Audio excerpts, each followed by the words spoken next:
또 문제를 조금 일으키고 있는 두 개 합쳐서 6개. 6개는 다 나중에 수습을 하더라도 다 철거를 해야 됩니다. 이 6개는 가동이 이제는 안 됩니다.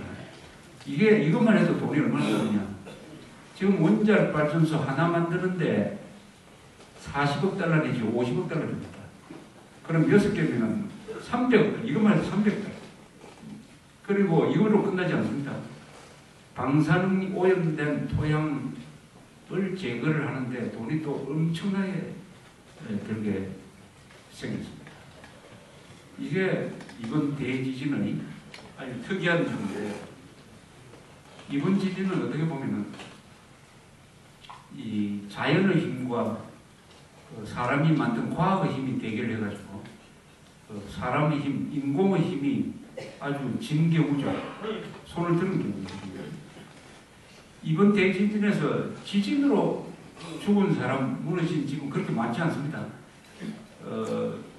텔레비전을 보시면은 진도 한 7 지진이 동경을 음습을 했을 때 사무실 안에서 이 책장이 넘어지고 사람이 서 있을 수 없을 정도로 흔들렸지만 동경에서 큰 건물이 무너진 건 단 한 채도 없습니다. 동경에서 큰 건물이 무너진 건 단 한 채도 없습니다. 지진으로 죽은 사람은 동경에서 3명이나 4명밖에 없어요.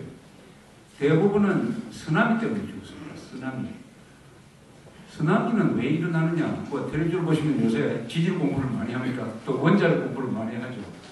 쓰나미가 일어나는 것은 지각판이 이렇게 지각판이 이렇게 되어 있다가 하나가 이렇게 쭉 밀려버리죠. 단층으로 해가지고 이게 어긋납니다. 어긋나는 수가 있죠. 단층에 따라서 지각이 어긋나면서 밭 해저가 들썩했습니다. 높이 한 2m 정도 들썩하다가 내려앉았어요. 그 위에 있던 물이 출렁했습니다. 그래서 쓰나미가 생깁니다.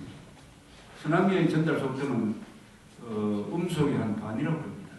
그리고 상륙을 딱 하면 초속 한 10m에서 20m 속도, 초속 10m가 되면 시속 36km고 20m면 시속 한 70km. 그 속도로 밀어붙이는데 예보를 하고 나서 30분에서 한 40분 사이에 이 쓰나미가 밀어닥쳐서 제대로, 일본이 그렇게 잘 훈련이 되어 있는데도 불구하고 충분히 높은 데 올라가지 못해가지고 그 해안지방에서 그렇게 큰 타격을 받았습니다. 일본의 지형을 감아보면은 이런 특징이 있습니다. 일본은 산이 매우 많습니다. 흔히 한국이 산이 많다고 그러는데 한국의 전체 면적에서 산이 차지한 면적이 얼마쯤 됩니까? 70%죠. 스위스는 한 60%고요. 일본이 그 부분에서 세계에서 제일 많습니다. 80%입니다. 80%. 일본이 세계에서 산이 차지하는 면적이 가장 많은 데입니다. 20%에서 사람이 살아야 되는데 일본에 가시면 아시겠지만 평야가 거의 없습니다.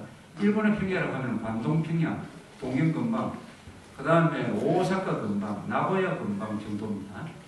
그 다음에는 산이 또 아주 급하죠. 그리고 계곡이 깊습니다. 그러니까 이 해안지방에 많이 살게 돼요. 특히 도호쿠 지방에 센다이 같은 데 가보면은 아주 그 저지대에 많이 살게 되는데 대신 방파제를 아주 높게 샀습니다. 방파제를. 그럼 방파제를 샀는데 그것도 무슨 기준이 있어야 될 거 아닙니까? 방파제를 살 때 과거에 가장 높은 쓰나미가 온 걸 기준으로 해가지고 그거보다 약간 높게 하죠. 약간 높게 합니다. 명치 때 큰 쓰나미가 있었는데 그거보다 더 높게 만든 방파제가 이번에 다 무너졌습니다. 다 무너진 것이 아니라 다 이렇게 넘어버렸습니다. 물이 다 넘어집니다. 심한 경우는 10m 높이의 방파제도 쓰나미가 넘었어요. 그래서 지금 최고 높이의 쓰나미가 15m 정도 이상, 때로는 한 20m 됐다고 그러거든요. 이게 지형이 좁아지면 물이 세게 물을 붙이니까 이게 물이 높게 올라가서 최고로 한 20m가 됐다 이렇게 계산을 하고 있습니다. 그 다음에 속도가 얼마냐.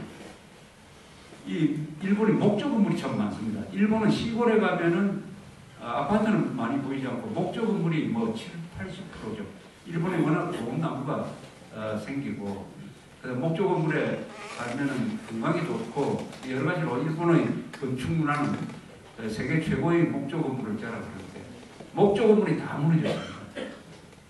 왜 쓰나미에 견디지 못하냐 하면 쓰나미는 그냥 강물이 아니라 뒤에서 거대한 바다가 밀어내는 힘이 뒤에 작용을 하고 있기 때문인데 계산해 하면 1m 평방미터에 가해지는 압력이 50톤이었다 그래요. 50톤. 1m 평방미터에 50톤의 힘이 밀어붙이면 견딜 수가 있습니까? 그래서 콘크리트 건물 제외하고는 거의 다 넘어가버렸죠. 거의 다 넘어가버렸죠. 이번 이 지진 사태를 보면서 한국에서 일본을 돕자하는 운동이 일어났습니다. 저도 깜짝 놀랐어요. 누가 정부기관에서 저한테 전화를 해서 일본 돕기 운동을 하면 어떻게 했느냐고 하기에 저는 그거 안 하는 게 좋겠다고 이야기를 했습니다.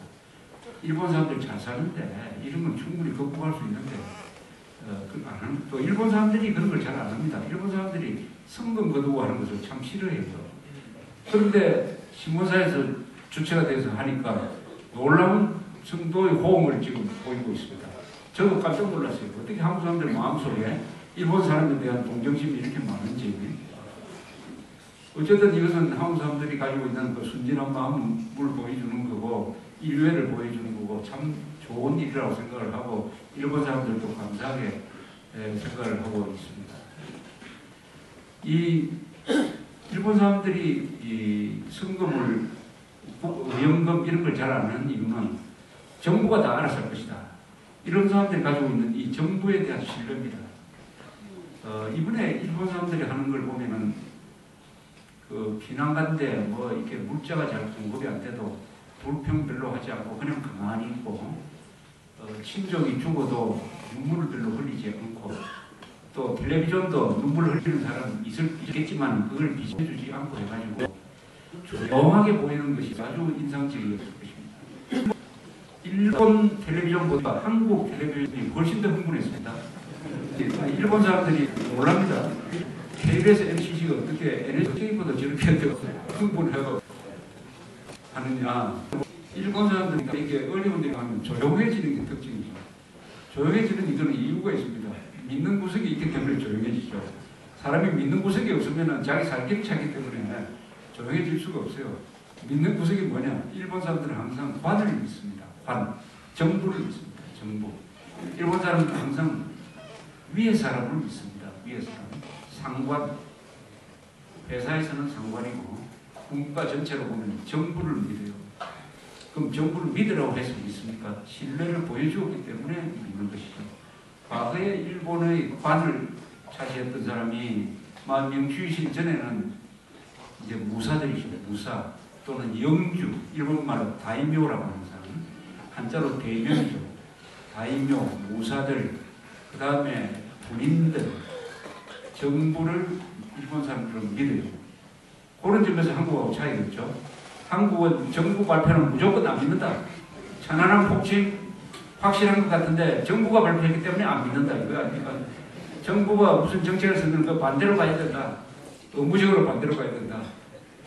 그것도 한 역사적 사문입니다. 우리 마음속에는 정부에서 하는 거, 국가에서 하는 대로 하다가 하면은 망하는 수가 많더라. 경험적인 겁니다. 일본에서는 관이 하는 대로 하지 않는 대로 하면은 별로 손해는 안 보더라. 별로 손해는 안 보더라. 이 전통이 수백 년 동안 쌓였습니다. 수백 년. 그게 사람을 바꾸는 거죠. 그게 사람의 행태를 바꾸는 것입니다. 일본은 무사 지배 시대를 800년 동안 거쳤습니다. 가마쿠라라는 데가 동경 근방에 있습니다. 자그마한 해안 도시인데 거기에 무사들이 막부를 만들어서 천황을 꼭두가시로 삼아가지고 집권을 시작한 것이 12세기 초, 지금으로부터 약 이제는 800여 년 돼요. 그 뒤로 명치유신까지 1868 명치유신까지 800년을 무사들이 집권을 했습니다. 칼을 든 사람들이 집권을 하면서 규율을 세우고 하다가 보니까 백성들이 일단 따라야 된다. 이거 말 잘못하다가는 목이 날아가는 수가 있다. 그 다음에 군인들이 집권을 하면은 책임감이 강해집니다. 군인들은 보통 책임감이 강해요. 거짓말을 덜 합니다. 이 선비들보다 양반들보다 비교적 무사들이 거짓말을 더해요. 그리고 산업을 발전시킵니다. 우리는 그 비슷한 시기에 무신난이 일어나가지고 한 100년 동안 집권을 했습니다. 고려시대 때. 그러다가 몽고한테 점령이 되면서 다시 무신정권이 끝나고 그 뒤로는 과거시험 쳐가지고 글 잘하고 말 잘하는 사람, 주로 글 잘하는 사람이 권력을 잡아서 800년 동안 집권을 한 역사가 다릅니다. 일본과 한국의 역사의 가장 큰 차이는 우리는 800년 동안 양반들이 지배를 했고 저쪽은 무사들이 지배를 했다. 한쪽은 붓을 든 사람이 지배를 했고 한쪽은 칼을 든 사람이 지배를 했다.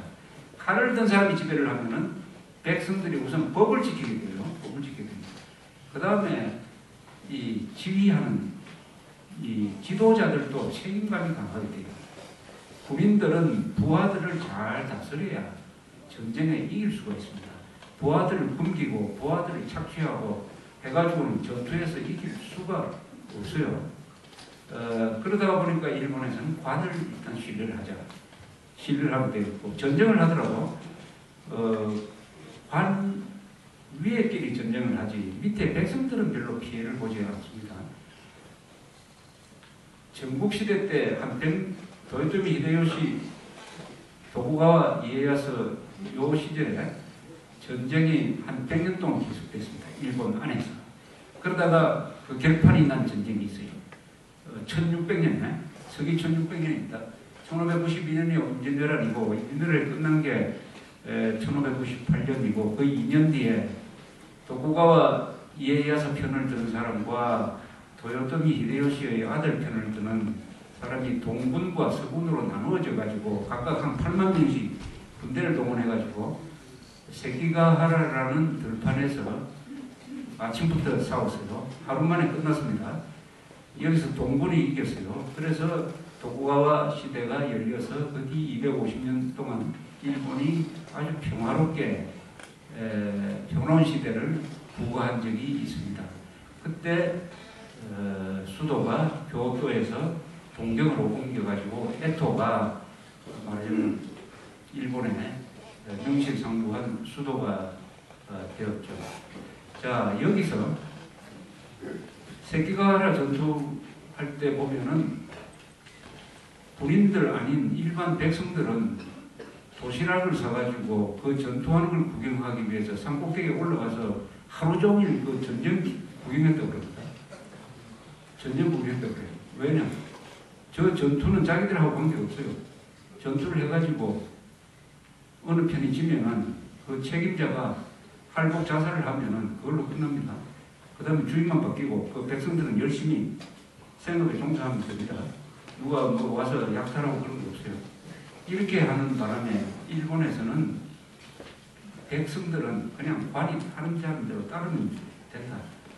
또 관을 맡은 이 사람들이 아주 청렴결백하게 아주 백성들을 잘 했습니다. 그래서 이런 신뢰관계가 형성되기 때문에 이런 큰 재난이 일어나면 조용하다. 그러나 하나 예상 밖의 일이 터졌어요. 원자력 발전소가 문제가 생겼습니다. 원자력 발전소. 원자력 발전소라는 것은 이게 어떤 존재냐는 겁니다.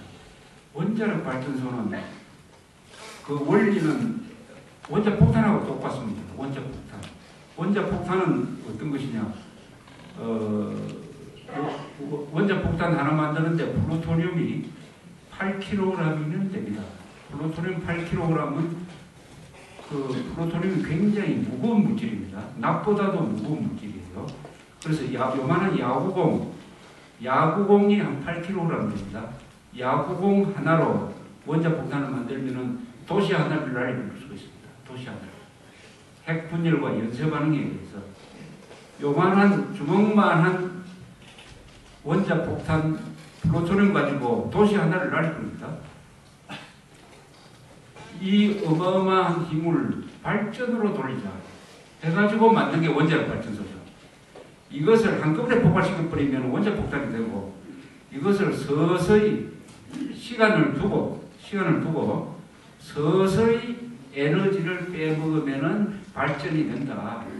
그런데 연료는 이렇게 작게 들어간다. 발전소의 제일 고민이 뭡니까? 이 저 관핵발전소에 가면은 뭐가 제일 큰 고민입니까?